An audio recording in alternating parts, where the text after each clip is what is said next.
Hello and welcome to Coast AM's official YouTube channel. I'm your host, George Norrie. Like, share, and subscribe to our channel. And you can also find us on Facebook, Twitter, and Instagram, and of course, on coasttocoastam.com. Egypt's top Islamic body says the big-budget Hollywood biblical epic Noah, starring Russell Crowe, was irreligious and should not be screened in the country. And they're just simply saying it violates Islam by portraying a prophet. Noah. That's an incredible story, of course, that we have always followed. Up next, Larry Stone joins us. We're going to talk about his latest work, Noah, the Real Story, for a couple hours here on Coast to Coast AM. And welcome back to Coast. I'm George Norrie. Let me tell you a little bit about Larry Stone, our guest tonight for a couple hours. He's an author, publisher. After helping build a successful book division of Thomas Nelson Publishers, he co-founded the Rutledge Hill Press, best known for having published Life's Little Instruction Book. He's published more than a dozen New York Times bestsellers, graduate of the Moody Bible Institute and the University of Iowa. Larry has studied at the New York University's Graduate School of Business Administration as well. And we're talking about his work, Noah, the Real Story. And here's Larry Stone on Coast to Coast. Nice job with the book, by the way, Larry. Thank you, George. I really am glad to be here with you. This is something, this is a topic that we have dealt with on Coast to Coast for so many years, and people are fascinated with it for a couple reasons. One, of course, it's biblical story, and also what might be happening scientifically, because regardless of how you believe, whether God told them to build an ark or not, we're going to get a lot of answers from you tonight, Larry. Something happened a long time ago on this planet, and to me, that's fascinating. Let's start with your research. How did you begin? Well, I became aware of the movie that's coming out, and it's going to be released in about 3 weeks, about a year and a half ago. And although I'd studied the story of Noah for virtually my whole life, that really sparked me to do some in-depth research about all the different aspects of the Noah story.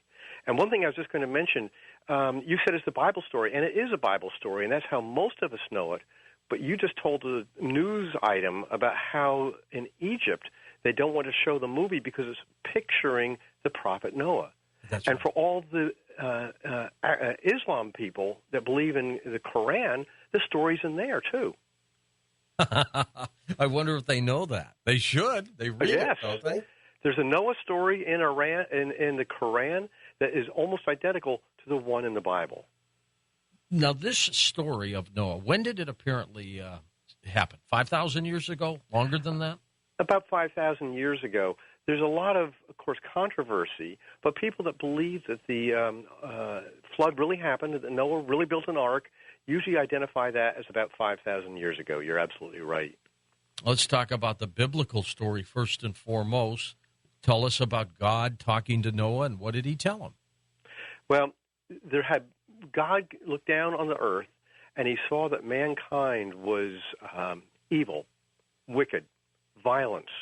And so what the Bible says, he was sorry he had made mankind, but he found in Noah someone that was righteous.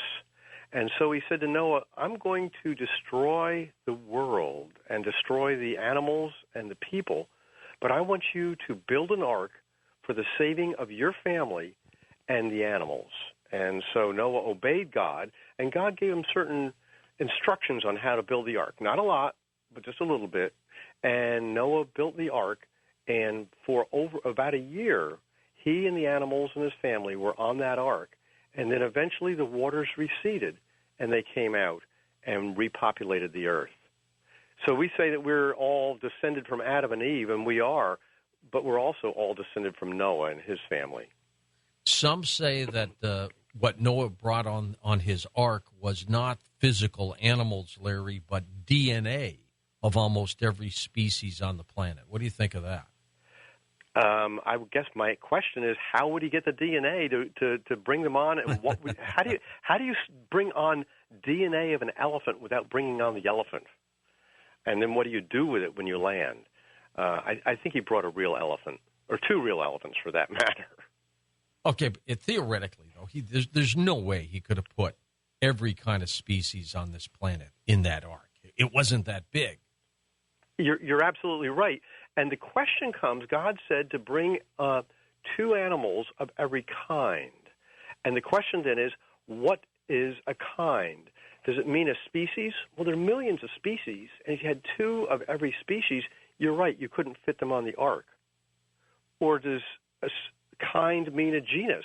So like there's several boa snakes in the boa genus, including a boa constrictor. Or does a kind mean a family? So there's a family of what constitutes dogs and wolves and jackals and that sort of thing. So did Noah bring on 2 animals to represent this family of dogs and wolves and jackals? And those that have studied this say that probably all he needed to bring on was about 16,000 animals. Now that's a lot, but that's doable. And how long was he on the ark? 40 days? It rained for 40 days, but they were on the ark for about a year. Wow. And, of course, he had to bring on food to feed them, too, and he had to take care of them. And for his family. That's right. And there's been much – of course, a lot of this, what's really interesting, a lot of this, we don't know for sure how Noah did this, but we can speculate about how he could have done it. And one of the things I was particularly interested in the movie that's coming out in a couple of weeks, the Noah, Russell Crowe, forms a little material and lights it, and through the smoke, blows the smoke into the animals, and they go to sleep. So Darren Aronofsky, the man that wrote the movie script, solves the problem of how the animals survive the year by having them go to sleep. Now, the Bible doesn't tell us that, but it's an interest. I was just fascinated that they tried to solve that problem. What did he keep them asleep for a year? The smoke did. It was sort of magic smoke in the movie. It's almost like putting him in a cryogenic chamber or something and waking him up later. That's right. There's been some talk, and of course the dinosaurs died millions and millions of years before Noah, but there's been some talk that maybe he brought some of those aboard. What's all that about? Well, some people, although scientists say that dinosaurs died out about 60, 65 million years ago, though there are people that believe that dinosaurs were alive at the time of Noah. So I have in the book the question, were dinosaurs on the ark? And my answer is simply that if dinosaurs and Noah lived at the same time, yes, there were dinosaurs on the ark. But if they didn't live at the same time, no, there weren't dinosaurs on the ark. And, of course, dinosaurs are fascinating because they're these huge animals. And, how do you get a 100-ton animal on the ark? Well, the answer is that Noah brought these animals on so they could reproduce and would have brought on a young dinosaur. Now, it's still 2, 3, 5 tons. It's a big animal, but it's not. He didn't have to bring on a 100-ton dinosaur if Noah and dinosaurs lived at the same time, which scientists say they didn't. And there must have been something else that we've missed here, Larry, about the animals, because, 16,000 animals, all this food. Man, something else was happening then, don't you think? Something else in terms of how Noah took care of them? In everything, that whole aspect. 16,000 animals is that's a lot. It's a lot. I've done some research, and it's in the book, Noah, the Real Story, but of these 16,000 animals, relatively few of them weigh more than 200 pounds. Most animals are smaller, and so it was possible to put all 16,000 on the ark. There's a Hold on for a second, Larry. Hold on for a second. We'll get into that, all those animals, and talk more about your work, Noah. I'm George Norrie, back in a moment on Coast to Coast AM. Welcome back to Coast. Larry Stone with us. We're talking about his work, Noah, the Real Story. Larry, we're talking about the animals and how you get 16,000 animals on the ark and feed them and everything, and you were talking about some other book that was out there? Well, what I was going to mention is there's a lot of fascinating questions about the animals. As you said, how do they get 16,000 animals on the ark? Could they breathe? Was there proper ventilation? What did Noah do with an estimated of 12 tons a day of animal waste? What do they use to feed and water the 16,000 animals? And I answer the questions or discuss them in brief, but I was going to give just two other websites, if I might, where if your listeners are interested in much more detail, now you can find summaries of some of this on www.noahtherealstory.com. That's the website related to the book. But the detailed answers can be found at www.answersingenesis.org and www.ICR, Institute of Creation Research.org, ICR.org. Now, both of these are creationist websites. And if you're looking for possible answers, and as I said before, people don't really know really what Noah did, but we can suppose what he might have done. You're not going to get answers from people who don't think there was an ark, or don't think there was a universal flood, or don't think there was a real Noah. They don't have to figure out the answers. People that do believe it, such as Answers in Genesis or Institute of Creation Research, they've spent a lot of time trying to figure out the answers. All right, let's talk a little bit about the ark, if you can, Larry. Give us the dimensions. Of course, the Bible talks of that, but give me a description of what you think the inside looked like, and of course the dimensions. Well, one of the few things that the Bible does say is the ark should be 300 cubits by 50 cubits wide by 30 cubits high. And of course, the big question is, what's a cubit? What's a cubit? It's usually considered to be about 18 inches. So the ark was one of the largest wooden boats ever built, 450 feet long, 75 feet wide, and 45 feet high. The Bible also says that there should be 3 decks inside and windows across the top. Now, it mentions a window, but people who have studied this think that there are probably a whole row of windows along each side right under the roof at the top of the ark. It was made of wood. The Bible says it's made of gopher wood, and we don't really know what gopher wood was. In fact, when they were translating the Bible, the translators didn't know. So the word gopher, G-O-P-H-E-R, is simply a transliteration of a Hebrew word that nobody knows.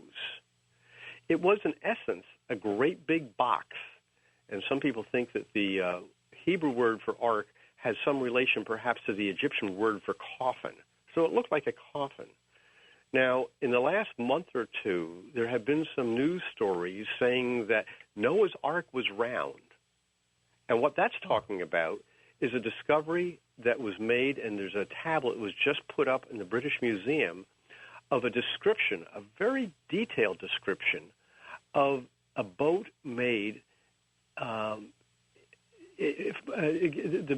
details were given by the god, the Akkadian god, who gave the description to in the Akkadian flood story, and this preceded the Noah flood story that was written down by almost 1,000 years. But Noah's Ark, it was like a long box. After Hassis's ark, that was the gentleman in the Akkadian story, it was round. So Noah's Ark. It didn't have a propeller or anything like that, right? It didn't have a propeller because it didn't have to go anywhere. Now, people have done some research, and they figured that if you get this great big long box-like thing, and it gets in the trough of a wave, it could be very dangerous and might ever tip it over. So what they have suggested is that it might have had a rudder-like appendage at the back and a piece of wood coming up at the front that would catch the wind, so it would act like a weather vane, and it would always stabilize the ark. Yeah, exactly. Now, so we've got this 450-foot ark that he's got. He builds it. It's out there.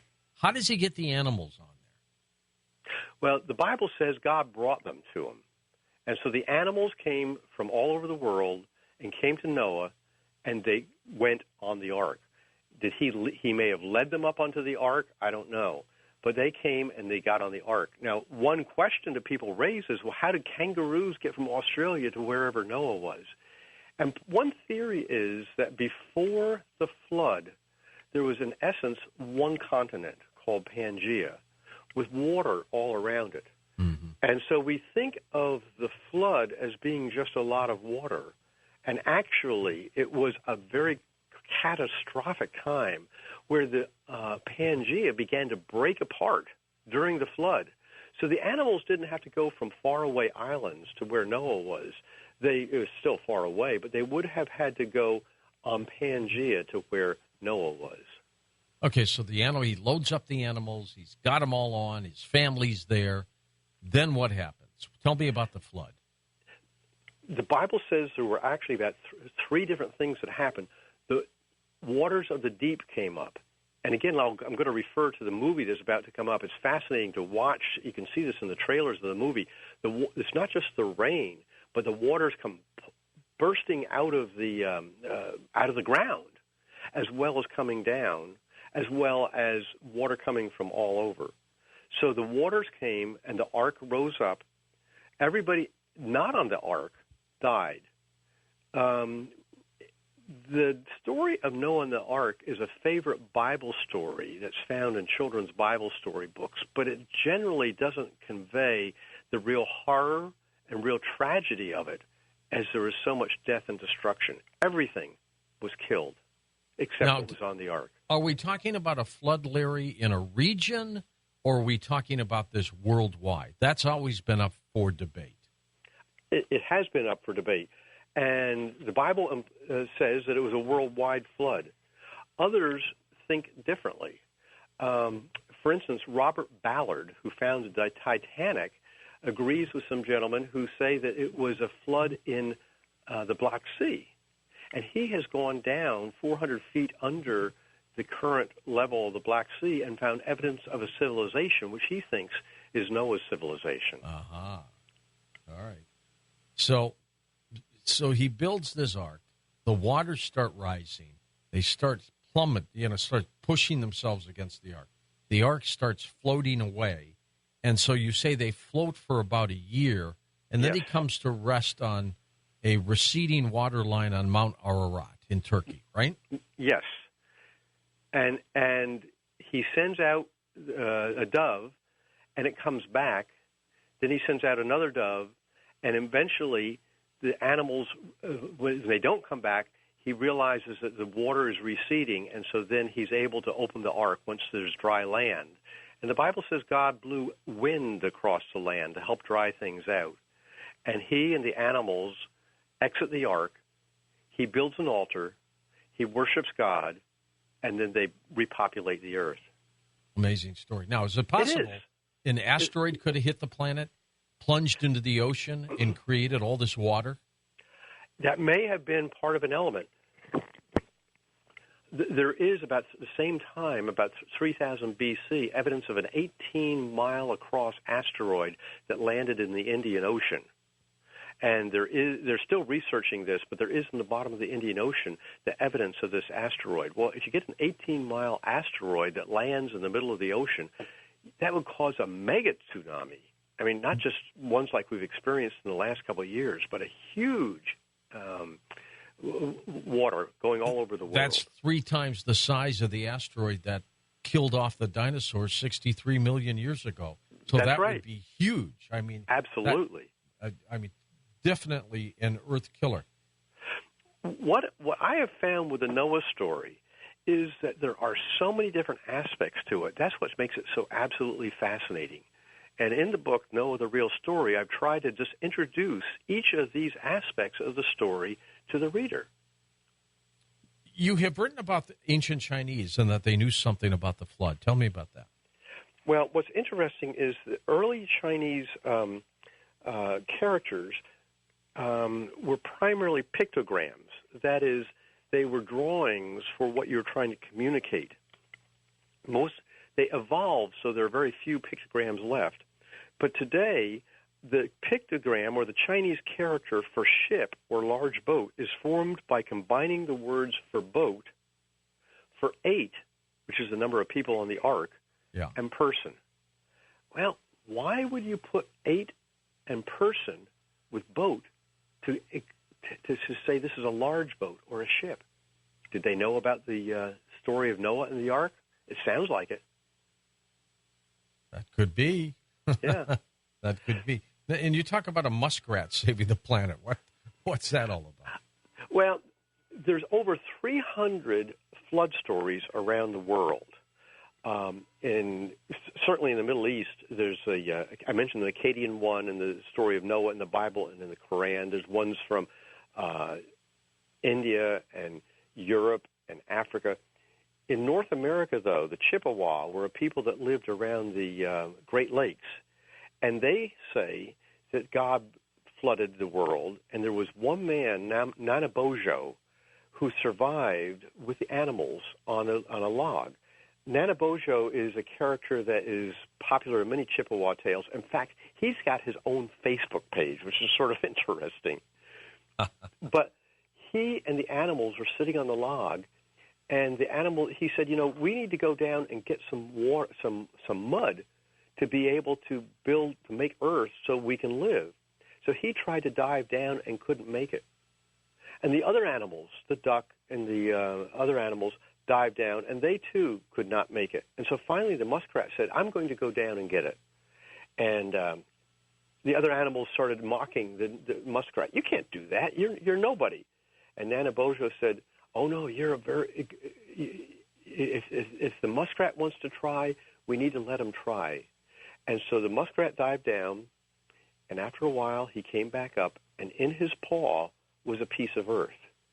But he himself was gasping and died. So the muskrat gave his life to save the other animals. This piece of dirt then, according to the Chippewa story, was put on the back of the turtle, and it grew and grew and grew to form North America. I love that story. It's a little bit different from the Noah story, but it has elements that are very similar. Now, the search, of course, for Noah's Ark has taken many discoverers. Yes. Astronauts. I remember Ron Wyatt looked for it. Some say he found it. There was a satellite picture, I remember, that astronauts had taken that looked like it could have been an ark. Where do we stand, first and foremost, with the searches for Noah's Ark? Plus, it's in a region that's pretty darn dangerous, isn't it, in terms of people who are out there? They don't want anybody around there. What's going on there? Well, it's in Turkey, and most people, when they think of Turkey, think of the Mediterranean Sea, but it's the far eastern reaches of Turkey, right near Armenia, which used to be part of Russia, right near Syria, right near Iran. And yes, many people there have been pictures taken of the Ark. Two of the more interesting ones is that during World War II, the U.S. Air Force flew regular flights from Tunisia in North Africa to a Russian base in Armenia. And so they flew right over Ararat. And the pilots would see what looked like an ark. And so on one trip, they took some photographers and took pictures of it.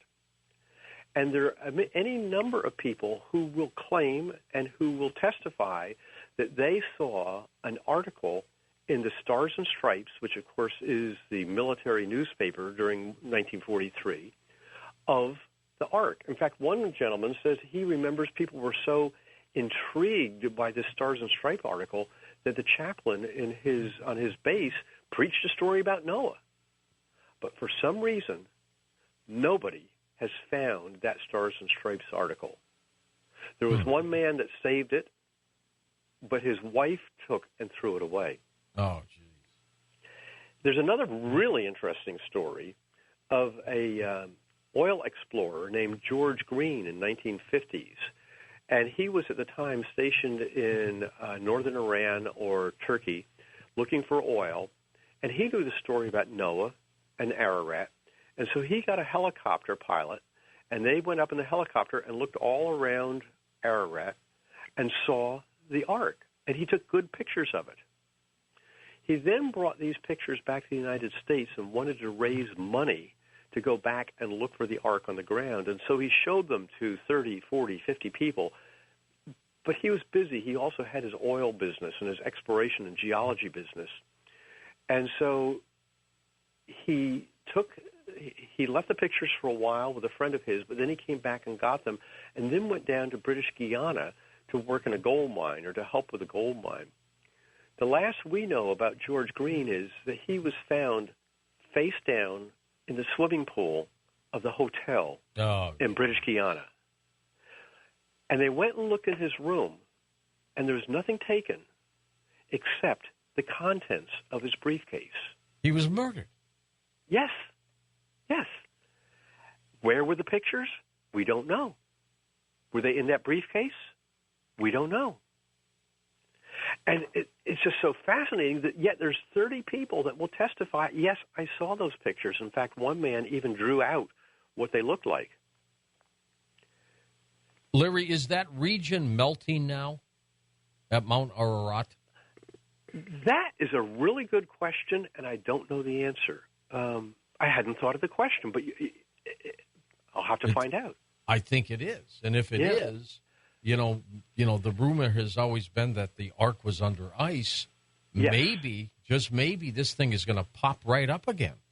Well, those that have said they have seen it tend to be done their searching in warmer summers.